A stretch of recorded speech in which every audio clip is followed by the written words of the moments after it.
और chemical industry से shift करते हैं टेक्नोलॉजी की तरफ। हैप्पीएस्ट माइंड ये पर्टिकुलर कंपनी फोकस में है, काफ़ी अच्छी कमेंट्री आ रही है वहाँ पे। और हमारे साथ हैप्पीएस्ट माइंड के MD and CFO Venkataraman Narayanan और president and CEO digital business के सर्विसेज के राजीव शाह दोनों जुड़ रहे हैं कंपनी के बारे में बातचीत करने के लिए। चलिए वेंकटरमण जी, आपसे बात शुरू करता हूं मैं। जो डेट रेज आप कर रहे हैं एनसीडी के द्वारा करीब 125 करोड़, इसके बारे में मुझे बताएं आप। इसका उद्देश्य क्या है, इसका ऑब्जेक्टिव क्या है? आई एम श्योर कि आपने कुछ ना कुछ टारगेट माइंड में रखा होगा, या तो एक्विजिशन का या ग्रोथ का। इसके बारे में बताएं। गुड मॉर्निंग, हैप्पी होली और हैप्पी वुमेन्स डे।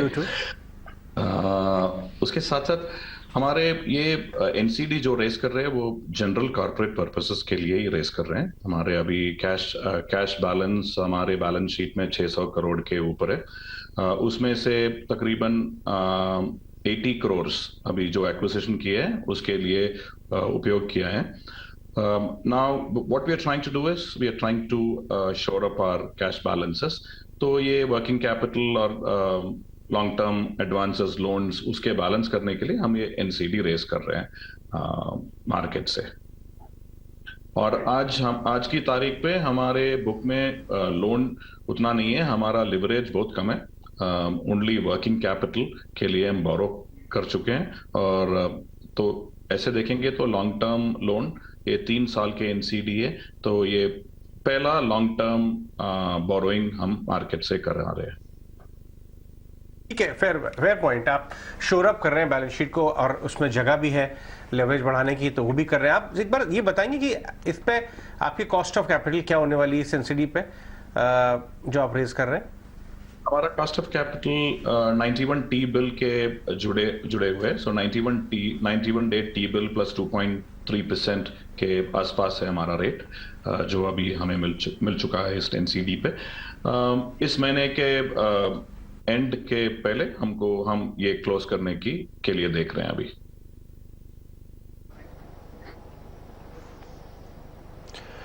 ठीक है मिस्टर शाह, मेरा सवाल अब आपसे है, क्योंकि आप मनी भी रेस कर रहे हैं और आपने ये भी बता दिया कि किस परसेंटेज पे है ये मनी कहीं एक्विजिशन में भी जा सकती है आगे चल के? कुछ पाइपलाइन में है sir?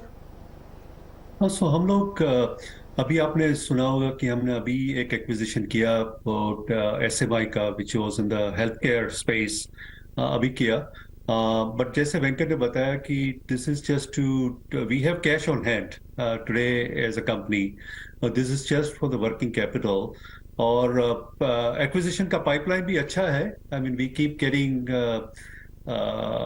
Lot of opportunities from the market, but आप तो जानते हैं कि वो एक्विजिशन बाइनरी होता है, इधर 0 और 1, और पूरा इवेल्युएट करना है। और हमारा क्राइटेरिया भी स्ट्रिक्ट है, because we want to have digital companies to be acquired. At the same time जो हमारा ग्रोथ में सपोर्ट दे सके और ज़्यादा ग्रोथ बढ़ा सके, वेदर इज वर्टिकल जोग्राफी, वो सब देखते हैं। सो आपके सवाल के मुताबिक एक्विजिशन का पाइपलाइन स्ट्रांग है and will continue to look for good opportunities. Mister Venkataraman, एक लास्ट सवाल आपसे, क्योंकि हमने देखा जो आपने अब तक जो एक रेवेन्यू गाइडेंस दी थी वो थोड़ी सी कंजर्वेटिव जरूर दी थी। एक बैंड दिया था आपने 20 से 25% का है, whereas आपकी अगर 9 मंथ्स के रेवेन्यू रन रेट देखें तो वो लगभग 26% रही है। तो आगे भी क्या ये जारी रह सकता है? रेवेन्यू गाइडेंस 25% का था, और अगर आप देखेंगे कांस्टेंट करेंसी में 9 मंथ पीरियड में वी हैव डन अबाउट 26.6%।